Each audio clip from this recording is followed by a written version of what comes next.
आज हम बात करेंगे एक ऐसी ब्लीच क्रीम के बारे में जिसको लगाने के बाद आप चाहे कोई पार्टी पे जाएं या शादी पे जाएं या आप ईद पे भी इसको यूज़ करें तो आपको दूसरा और तीसरा बंदा यही पूछेगा कि आपने इतना फेयरनेस कलर कैसे पाया है और आपने क्या यूज़ किया है। वो पूछेंगे कि पता नहीं आपने कोई इतनी फार्मूला क्रीम यूज़ की है जिसकी वजह से आपका इतना कलर फेयर है, मगर नहीं, यहाँ पे बात हो रही है सिर्फ एक ब्लीच क्रीम के बारे में जो 15 मिनट लगाने के बाद आपकी स्किन को दे इतना ज़्यादा ग्लो और फेयरनेस कि आप खुद भी रह जाएं हैरान। तो दोस्तों आज मैं बात कर रही हूँ एक ऐसी ही ब्लीच क्रीम के बारे में जिसका नाम है पार्ले गोल्ड। ये ग्लैम क्रीम ब्लीच है जो 24 कैरेट है। ये देखें, आप अपनी स्क्रीन पर देख सकते हैं। ये 30 रुपये का साशे मिला है हमें 30 रुपये का। ये बहुत ही अच्छी है। ये स्किन के ऊपर इतना ज़्यादा ग्लो लेकर आती है कि इसको इस्तेमाल करने के बाद आपका दिल करेगा कि आप इसको बार बार इस्तेमाल करें। आप तो चाहे इसमें कोई भी चीज़ दूसरी ऐड नहीं कर सकते, अगर चाहें तो कर सकते हैं। तो आप क्या कर सकते हैं, इसमें आपने यूज़ करना है ओनली और सिर्फ वाइटनिंग कैप्सूल। सरप्राइज़ ये है फ्रेंड्स कि आप इसमें अगर वाइटनिंग कैप्सूल ऐड करेंगे तो इसका रिज़ल्ट दुगना हो जाएगा, दुगना नहीं बल्कि तिगना हो जाएगा। मैं आपको बनाकर भी दिखा दूँ मगर वीडियो ज़्यादा लंबी हो जाएगी, इसलिए आपके साथ इसके रिज़ल्ट डिस्कस कर रही हूँ, जबकि मैंने इसको इस्तेमाल करने के बाद ही आपके साथ वीडियो बनाई है। तो इसमें जो थर्ड हमारे पास चीज़ जाएगी वो गोल्डन पर्ल वालों का ग्लोइंग बूस्टर सीरम है। ये बूस्टिंग सीरम भी कैरेट गोल्ड है और ये गोल्ड दोनों मिलकर हमें हीरे की तरह चमका देंगे। तो दोस्तों इस क्रीम के अंदर आपने इसके 1 से 2 ड्रॉप्स डालने हैं, ऐड करने। अगर आपके पास किसी और कंपनी का भी गोल्ड सीरम मौजूद है तो आप वो भी यूज़ कर सकते हैं इसके अंदर। अगर नहीं तो आप फ्रेंड्स गोल्डन पर्ल वालों का ही सीरम यूज़ करें। इंशाल्लाह ये आपकी स्किन के ऊपर बहुत ही अच्छे रिजल्ट देगा। इसके बाद आपने 1 से 2 अदद वाइटनिंग कैप्सूल भी इसके अंदर ऐड करने हैं।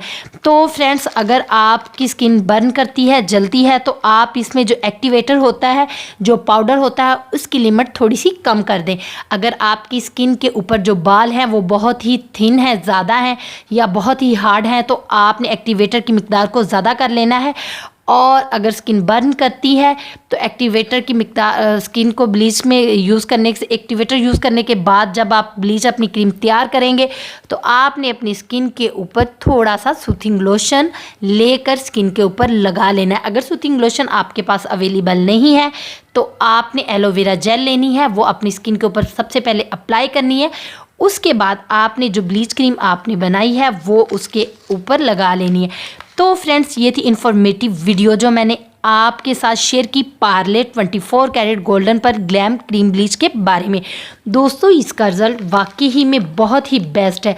ये इतना कमाल का है कि इसे हर कोई बाय करने को फिरता है। ये बहुत ही ज़्यादा सेल है इसकी, बहुत ही ज़्यादा इस ब्लीच क्रीम की डिमांड है। ये फेयरनेस एक्सपर्ट है और दोस्तों इसका रिज़ल्ट वाकई ही में 100% है। मैंने इसे यूज़ किया है और अपने जो कस्टमर हैं उसे भी यूज़ करने का इसे कहती हूँ और ये बहुत ही सेल हो रहा है। अगर आप चाहें तो आप साशे में भी अवेलेबल है, साशे में भी आप परचेज़ कर सकते हैं। अगर नहीं तो आप इसे पैकेट में वो डब्बी में भी या जार में भी इसे परचेज़ कर सकते हैं। इसके साथ जो गोल्डन पर्ल वालों का बूस्टिंग सीरम है ये भी बहुत ही अच्छा है, इफ़ेक्टिव है, स्किन के ऊपर ग्लो देता है, ब्राइट देता है और स्किन को बिना किसी जलने और बगैर किसी वो स्किन के ऊपर हार्मफुल साबित होने के अलावा ये बहुत ही इफ़ेक्टिव है स्किन के ऊपर।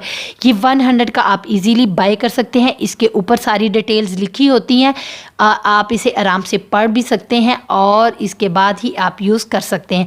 जो वाइटनिंग कैप्सूल है ये स्किन को मॉइस्चराइज करता है, स्किन के अंदर ग्लो पैदा करता है। तो फ्रेंड्स ये थी मेरी आज की वीडियो जो मैंने Parle 24 carat golden glam cream bleach के बारे में बनाई।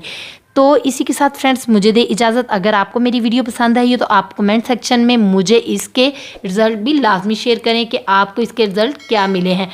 तो फ्रेंड्स मिलते हैं नेक्स्ट वीडियो में। इससे पहले आपसे रिक्वेस्ट है कि जल्दी से मेरे यूट्यूब चैनल सोनिया नवाज़ ऑफिशियल को भी प्लीज़ सब्सक्राइब कर दीजिएगा। अल्लाह निगहबान।